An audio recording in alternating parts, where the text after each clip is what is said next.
देखिए, जो ओपिनियन लेता हूँ उसकी बात नहीं, मैं अपनी व्यक्तिगत बात करूँगा। चुनाव आ रहे हैं, चुनाव आते हैं, हम मतदान करते हैं। अब प्रश्न ये है कि हम मतदान क्यों करते हैं?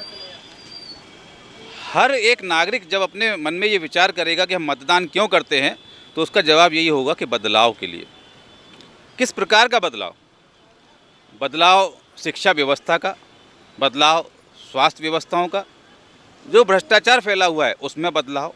ये बदलाव, काफ़ी सारे बदलाव की अपेक्षा एक मतदाता करता है, उस वजह से वो मतदान करता है। पर इस बार तो अलग ही कहानी है। इस बार तो लाडली बहना योजना पूरे सवाब पर है और इस विधानसभा चुनाव जो 2023 का आगाज है उसमें लाडली बहना बढ़ चढ़ के हिस्सा ले रही है। देखिए, लाडली बहना हो या कोई सी भी लोक लुभावनी योजना हो, मैं समझता हूँ कि एक समझदार जनता को इन चीज़ों से ऊपर उठकर सोचना चाहिए, क्योंकि ये पूरा जनता के टैक्स के पैसे से ही दी गई है, किसी नेता ने अपने जेब से नहीं दी है। तो ये जनता अब बहुत समझदार हो चुकी है और मुझे लगता है कि इन योजनाओं का बहुत ज़्यादा कोई अंतर पड़ने वाला नहीं है आगामी चुनाव में। अच्छा, आप एक पत्रकार हैं और काफ़ी लिखते भी अच्छा हैं। मैं ये पूछना चाह रहा हूँ कि आप कह रहे हैं कि जनता के टैक्स के पैसे से, यहाँ टैक्स की बात नहीं है, शिवराज सरकार ने मध्य प्रदेश को कर्जदार देश बना। बिल्कुल सही है कि अभी जितनी भी योजनाएं हैं उसमें कर्ज लिया गया है, हर नागरिक के ऊपर कर्ज है। लेकिन ये कर्ज कल जब पटाने की बारी आएगी तो पटाएगा कौन? क्या शिवराज जी अपनी जेब से पटाएंगे, या कमलनाथ जी की यदि सरकार आएगी तो क्या वो अपनी जेब से पटाएंगे? देखिए, मैं दोनों पार्टी की बात कर रहा हूँ, कोई भी अपनी जेब से नहीं पटाने वाला। जनता पे टैक्स का बोझ बढ़ाया जाएगा, कहीं ना कहीं से जनता से ही वसूला जाएगा। देखिए, फ्री बीज की योजना ख़ास तौर पर सरकारों द्वारा जनता को बिल्कुल पंगु करने जैसी, अपाहिज बनाने जैसी हैं। चाहे वो आरक्षण की बात कर लें, चाहे वो सब्सिडी की बात कर लें, चाहे वो फ्री बीज की, जैसे आपने बताया लाडली बहना योजना, या किसानों को सम्मान निधि 6,000 रुपये 12,000 रुपये देने के। आप फ्री बीज की बात कर रहे हैं, आप बेरोज़गारी भत्ता देने की बात कर रहे हैं, आप महिलाओं को 3,000 रुपये 1,200 रुपये 1,500 रुपये देने की बात कर रहे हैं। आप उनको अपने पैरों पर खड़ा क्यों नहीं कर रहे? आप उनको रोज़गार देने की बात क्यों नहीं कर रहे? आप उनको बाकायदा अपाहिज बना रहे हैं। दूसरी बात, हमें कोई भी फ्री की चीज़ मिलती है तो हम उसके दुष्परिणाम नहीं जानते। असल में ये है कि जो फ्री की चीज़ मिल रही है वो हमारी जेब से ही जा रहा है उसका पैसा। आप अभी हमें महिलाओं को जो है 1,250 रुपये दे रहे हैं अभी, लेकिन वो 1,250 रुपये किससे वसूला जाएगा? ये देखिए, आप सोचने वाली बात है। वो तमाम सारी चीज़ों को महंगा करके वसूला जाएगा। आप ये देखिए कि पूरे देश में सबसे महंगा पेट्रोल कहाँ है? मध्य प्रदेश में है। पूरे देश में सबसे महंगा सिलेंडर कहाँ है? मध्य प्रदेश में है। तो कहीं ना कहीं महंगाई और बेरोज़गारी का एक जो मिला जुला जो संगम है वो यहाँ पर नज़र आ रहा है। अब देखना ये है कि किस तरीके से जनता इन लोक लुभावनी योजनाओं में फंसती है या अपने भविष्य को देखते हुए बदलाव चाहती है। अच्छा, बदलाव की बात हर आदमी कर रहा है, चाहे वो पत्रकार हो, चाहे सामाजिक संगठन हो, चाहे नेता हो। मैं ये पूछना चाह रहा हूँ कि बदलाव, कैसा बदलाव चाहते हैं? क्योंकि अभी कांग्रेस आती है तो वो भी इसी धरने पर चल रही है, क्योंकि कांग्रेस ने भी लोक लुभावने वायदे किए। बिल्कुल।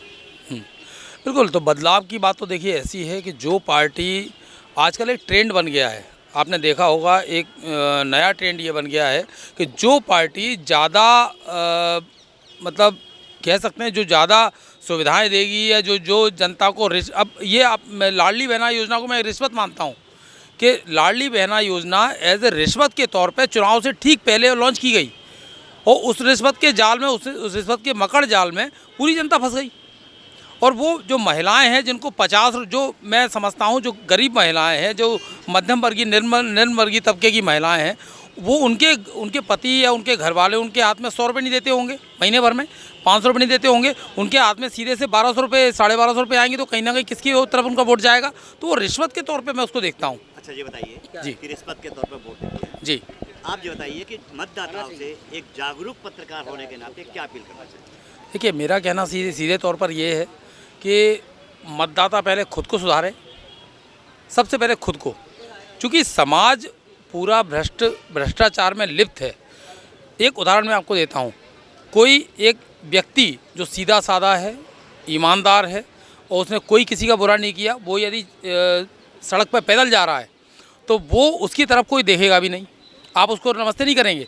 लेकिन वहीं एक हत्यारा, बलात्कारी या भ्रष्ट व्यक्ति फॉर्च्यूनर से या किसी बड़ी गाड़ी से काफिले के साथ आ रहा है तो आप उसको देखेंगे, बाकायदा उसके सामने झुक के नमस्कार करेंगे। तो वो समाज मैं चाहता हूँ कि मेरे नज़र में मतदाता वो होना चाहिए जो कि ग्लैमर में ना आए, किसी भी नेता के ग्लैमर में ना आए, और जो सही नेता है या जो, अब देखिए बेईमान आज की डेट में सब है, आज की तारीख में सारे के सारे नेता बेईमान है। कहीं ना कहीं ये ज़रूर है कि आदमी कम बेईमान और ज़्यादा बेईमान में से हमें चुनना है, तो आदमी ये कर सकता है कि हमें कम बेईमान को चुनना है।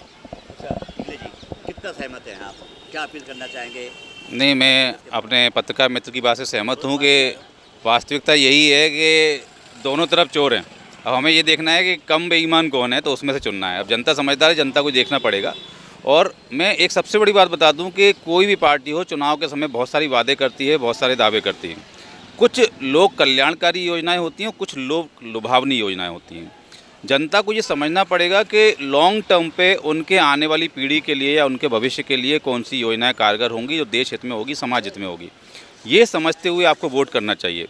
वोट ज़रूर करना चाहिए, लेकिन ये ध्यान रखें कि वो जिस तरह के जो आकर्षण हैं, ये जो कह रहे हैं भाई, बिल्कुल सही कह रहे हैं कि वो एक तरह से जो है लाडली बहना योजना हो या कुछ भी इस तरह की योजनाएं हैं, ये एक तरीके से वोट को खरीद लेने वाली बात है। अब विधानसभा चुनाव 2023 के लिए आपके क्षेत्र में भी विधायक के लिए जोर तोड़ से प्रचार कर रहे हैं और आप बीजेपी से जुड़े हुए हैं और बीजेपी के साथ में गरीब तबके को भी आप बिलीव करते हैं। क्या कैसा नेता चाहते हैं, कितने संतुष्ट हैं आप अपनी सरकार से?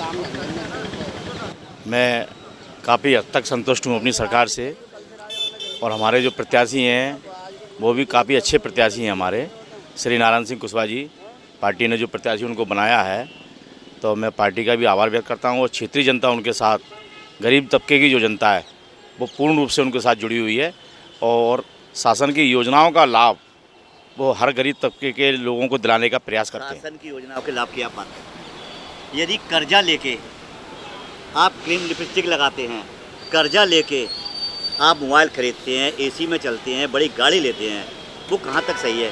क्योंकि आपकी सरकार ने लाखों करोड़ का कर्जा इस लाडली बहना योजना या चुनाव से पहले लिया हुआ है। इसकी जानकारी आप जनता को क्यों नहीं देते? सरकार का जो सिस्टम होता है, सरकार का जो वित्त विभाग है, वो किस तरह से क्या योजना बनाते हैं, क्या लागू करते हैं, किस तरह से वो फंड की व्यवस्था करते हैं, ये सरकारों का काम होता है। आम जनता को इससे कोई लेना देना नहीं होता। मतलब जनता सिर्फ वोट के लिए? जनता जो वोट डालती है। अच्छा, महंगाई है? महंगाई समय परिस्थितियों के हिसाब से महंगाई बढ़ेगी घटेगी, ऐसे एक सिस्टम है। ये पूरे विश्व में के हिसाब से चलता है। ये जरूरी नहीं है कि अपने ग्वालियर या एमपी में ही केवल महंगाई है। बताइए कि सिलेंडर कितने का है और उससे पहले सिलेंडर कितने का था? सिलेंडर इस समय 990 रुपये का आ रहा है। हाँ। और जब कांग्रेस की सरकार थी उस समय कितना था? उस समय भी लगभग इतने का ही आ रहा था, 990 का। 1000 रुपये के आसपास ही था सिलेंडर। उस समय का जो रेट था 2014 पे लगभग, उस समय यही रेट था सिलेंडर का। तो आप देख रहे हैं कि मजबूरी है। मैं बीजेपी का कार्यकर्ता हूं, मैं कांग्रेस का कार्यकर्ता हूं, बीजेपी के खिलाफ मैं बोल नहीं सकता, चाहे मेरी गर्दन चली जाए। और उसी की एक मिसाल है हमारे धनोलिया जी, क्योंकि इन्होंने तो कह दिया कि सिलेंडर पहले भी 900 का था, आज भी 900 का, कोई महंगाई नहीं है। पूछना चाहते हैं, आप लोग दोनों ही पत्रकार हैं, लाडली बहना की बात काफ़ी होती है, मगर जो मध्य प्रदेश सरकार ने, शिवराज सरकार ने, वर्तमान सरकार ने जो कर्जा लिया है उसकी बात ना कांग्रेस कर रही है और ना ही बीजेपी और ना ही आप पत्रकार भाई लोग कर रहे हैं। ऐसा नहीं, ऐसा नहीं है। पत्रकार लोग बात कर रहे हैं, काफ़ी सारी इस पर खबर है। हमने भी पुरानी खबरों में ये मुद्दा उठाया कि कर्ज में डूबता मध्य प्रदेश। हाँ, कांग्रेस इसको एक बड़े मुद्दे के रूप में नहीं उठा रही है, ये मैं सहमत हूँ। और ये हमेशा होता है कि कहीं ना कहीं सभी पार्टियां जो हैं वो मुद्दों से डिस्ट्रैक्ट हो जाती हैं। जैसे अभी आप देखेंगे कि अभी चुनाव जैसे नज़दीक आते जा रहे हैं, विकास की बात नहीं हो रही, भ्रष्टाचार की बात नहीं हो रही, गरीबी की बात नहीं हो रही, बेरोजगारी की बात नहीं हो रही है, बात हो रही है हिंदू मुस्लिम की, बात हो रही है हमास की। तो मतलब क्यों आप मुद्दों से भटक रहे हैं? और मैं आपको बता दूं कि जब तक जनता भी जागरूक होगी, अपने मूल मुद्दों पे बात नहीं करेगी, तब तक ये नेता नहीं सुधरेंगे, चाहे किसी भी पार्टी के हों। तो आपने देखा कि ये जागरूक पत्रकार हैं और अपने हिसाब से जनता को जागरूक करने की बात कर रहे हैं। अब देखते हैं कि जनता 17 तारीख को जो 100% मतदान करने की अपील सब लोग कर रहे हैं, उसमें कितना सहभागी देती है और किस तरह अपने वोट का उपयोग कर एक निष्पक्ष सरकार लाने के लिए विधायक चुनने का प्रयास करती हैं।